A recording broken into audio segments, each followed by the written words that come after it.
Neste vídeo, meus irmãos e minhas irmãs, nós vamos tratar dos 3 pilares da Quaresma.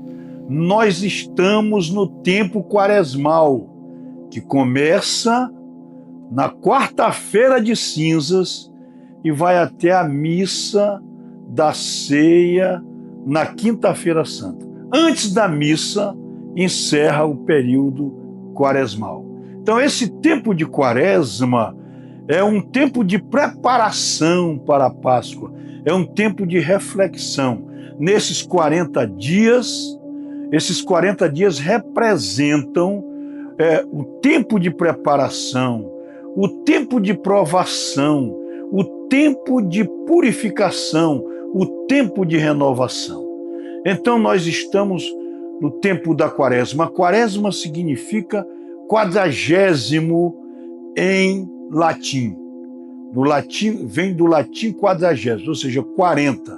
E 40 dias é o período reservado para que nós, católicos cristãos, possamos, nesses 40 dias de deserto, ajustarmos a nossa vida, nos prepararmos para a Páscoa, para uma vida nova, uma vida totalmente mudada, mudar os rumos, melhorar a nossa vida em todos os aspectos. E esse 40 é um número que representa tudo de bom na nossa vida, é um número bíblico. Esses 40 dias e 40 noites, nós nos lembramos do dilúvio.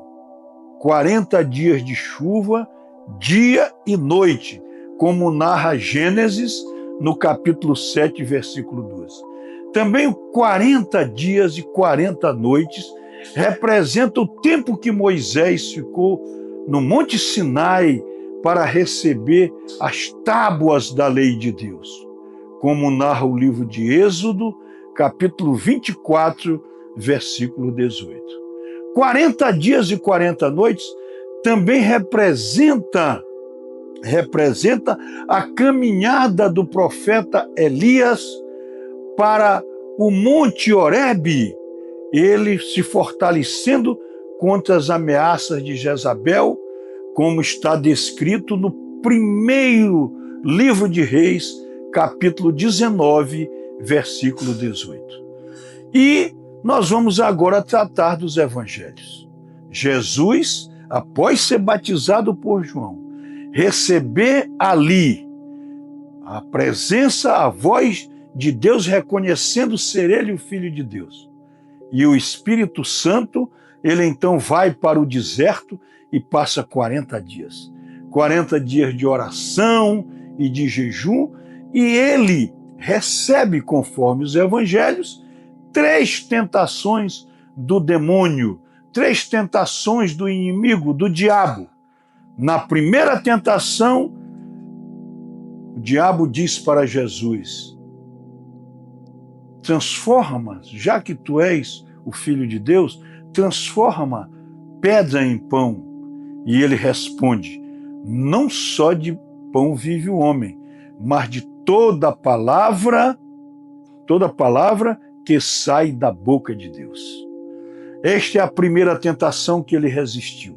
O que significa isto na nossa vida? Que nós devemos colocar como prioridade o pão do céu. O Deus que se tornou homem através de Jesus, ele é o nosso alimento. Ele é a presença viva de Deus em nosso meio. Na segunda tentação, ele sobe, leva Jesus para uma torre do templo e pede que ele pule de lá, que os anjos de Deus iriam evitar que ele caísse no chão. E aí Jesus diz: não tentarás o Senhor teu Deus. Ou seja, uma lição para nós cristãos, que nós não devemos tentar a Deus. Nós não devemos fazer com que Deus, de qualquer modo, faça alguma coisa contrária à sua vontade. Nós devemos ter a obediência ao Senhor. E o terceiro, ele diz, sobe no monte e mostra toda a cidade, todo o mundo, os reinos do mundo, e disse, tu me adorares, eu te darei todos esses reinos. E Jesus diz a ele, deveis adorar somente o teu Deus, e só a ele servirás. Então é uma lição de que nós devemos adorar somente ao nosso Deus, o único Deus, o Deus verdadeiro, e só a ele devemos servir. Diante de tudo isto, meus irmãos e minhas irmãs, nós vamos entendendo aqui o período quaresmal, nós vamos ver que os evangelhos de Mateus capítulo 4, versículos de 1 a 11, o evangelho de Marcos, capítulo 1, versículos 12 e 13, e o evangelho de Lucas, capítulos de 1 a 13, revelam a tentação a Jesus. Ou seja, Jesus quer que nós o imitemos, que nós, nesta quaresma, nós nos preparemos para as tentações do mundo e nós possamos perseverar na nossa caminhada com Jesus.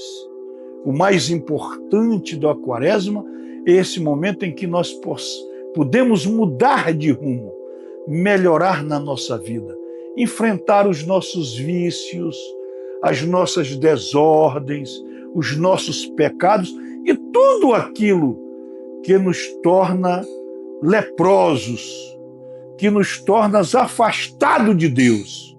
O período da quaresma é o período que nós devemos vencer todas as tentações, tudo que nos afasta de Deus, para que nós possamos ter uma vida de graça e de felicidade. O período da quaresma é o deserto que nos liberta da escravidão, do pecado. E os três pilares da quaresma. O jejum que significa dizer que nós devemos ter um sacrifício. O sacrifício do pão material. Devemos comer menos, devemos nos satisfazer menos em sacrifício a Deus. O jejum nos ensina que, por Deus, nós devemos apresentar os nossos sacrifícios para que testemunhamos o nosso amor por Ele. Eu vou citar aqui o Código de Direito Canônico, no seu cânon 1251, que fala da abstinência de carne. E quando nós tratamos da abstinência de carne, é de todo tipo de carne, carne bovina, carne de porco, carne de galinha, enfim. Tudo isto nós devemos, na abstinência à carne, nos abster disso. Somente poderemos comer outras coisas, frutas, os frutos do mar. Enfim, é uma forma de nós apresentarmos a abstinência da carne. E o jejum é uma prática que nos vai fazer com que a gente possa renunciar àquilo que é prazeroso para nós. Então, o jejum, primeiro, a abstinência da carne é não comer carne. E o jejum é você se alimentar menos. Aqueles que puderem passar um dia, 12 horas, 8 horas, 5 horas sem comer, é algo que agrada a Deus. Então, o cânon 1251 do Código de Direito Canônico diz: guarde-se a abstinência de carne ou de outro alimento, segundo as determinações da Conferência Episcopal, que no caso do Brasil é a Conferência Nacional dos Bispos do Brasil. Todas as sextas-feiras do ano, a não ser que é conhecido com algum dia enumerado entre as solenidades. Então, todas as sextas-feiras, renúncia de carne e comer menos os alimentos que podem ser comidos. Segundo, vai adiante, a abstinência e o jejum na quarta-feira de cinzas e na sexta-feira da paixão e morte de nosso Senhor Jesus Cristo. Então, nós devemos todas as sextas-feiras fazer a abstinência de carne e comer menos.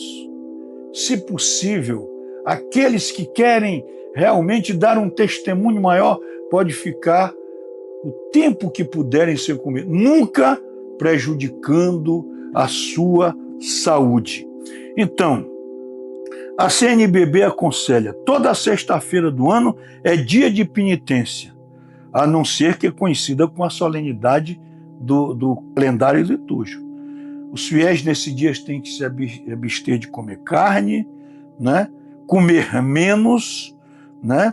E pratiquem alguma penitência. Essa penitência pode ser uma caridade.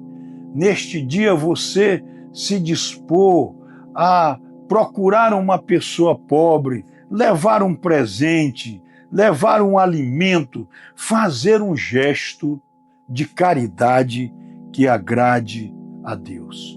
Isto está confirmado também no Catecismo da Igreja Católica, no parágrafo 2043, em que diz que devemos jejuar e abster-se de carne, conforme manda a Santa Igreja. Determina os tempos de ascese e penitência que nos preparam para as festas litúrgicas e contribuem para nos fazer adquirir o domínio dos nossos instintos e a liberdade do coração. O segundo pilar, a oração. Nós nos identificamos como cristãos, como seguidores de Jesus na oração. Jesus, no Evangelho, testemunha que parte da sua vida era destinada à oração. Ele nos ensinou a rezar o Pai Nosso. Nós, cristãos católicos, temos o terço, temos as orações dos santos, enfim, todos os dias da nossa vida. Mesmo no dia mais aperreado, a gente está no trabalho, tem um tempinho, vamos orar, porque a oração é a nossa ligação permanente com o nosso Deus. E o terceiro pilar é o pilar da caridade. Sempre fazer o bem. O testemunho de Jesus foi este: eu vim para fazer o bem. Então a caridade é uma prática que nos vai cada vez mais nos aproximar de Deus também. Então, meus irmãos e minhas irmãs, invocando a Santíssima Trindade, o amor de Deus, a paz do Senhor Jesus e a presença do Espírito Santo em nossa vida, nós vamos trilhar o caminho que Jesus quer que nós trilhemos. Então, meus irmãos e minhas irmãs, se você gostou desse vídeo, se esse vídeo está de alguma forma te ajudando, compartilhe esse vídeo. Inscreva-se no nosso canal. O nosso canal é um canal que se destina à catequese de todos.